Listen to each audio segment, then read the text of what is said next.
नमस्कार मंडळी, आजचा आपला दुसरा व्हिडिओ। तर दुसऱ्या व्हिडिओला सुरुवात करत असतानाच आपण निघालो होतो माहितीच आहे तुम्हाला पुण्याला। जाता जाता पाहू शकता रस्ता एकदम मोकळा होता, छान वाटत होते जाताना। पाहू शकता रोड किती मोठा आहे आणि आता रस्त्याचे काम पूर्ण होत येत आहे। तर रस्ते खूप छान मोठे मोठे झाले आहेत, पण ट्रॅफिकचं आहे तसंच आहे।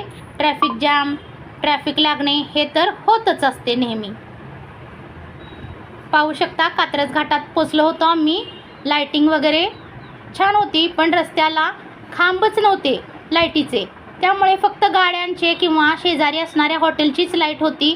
त्याच ह्याच्यात लोक गाडी चालवत होती। पाहू शकता लोकांनी तक्रार करायला हवी की घाटात लाईटीची व्यवस्था करा म्हणून। अजून एक बोगदा आपल्याला कात्रजचा हा लागलेला आहे, बघू शकता।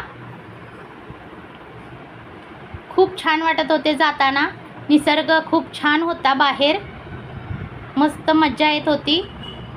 पुढेच आमच्या लाल परी पाहू शकता तुम्ही। आणि आता हे बघा, इतकी छान लाइटिंग खाली दिसते की जणू काजवेच असतील असं वाटत होतं। असा भास झाला की काजव्यांचे थवेच आहेत। परत एकदा आम्ही ट्रॅफिकमध्ये अडकलो। खूप म्हणजे खूप ट्रॅफिक। सिटीत आत गेला की ट्रॅफिकच लागते आणि सिग्नल तर इतके असतात की विचारायला नको। I love Katraj. पाहू शकता जसं जसं पुढं जात जाऊ तसं खूप छान वाटत होतं। लाइटिंग वगैरे मस्त दिसत होती।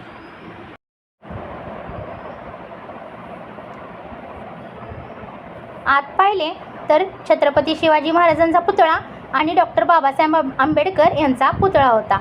खूप छान वाटले। स्टेशन खूप मोठे आहे पुणे जंक्शन, आणि पाहिले तर समोर एक रेल्वे उभी होती प्लॅटफॉर्मवर।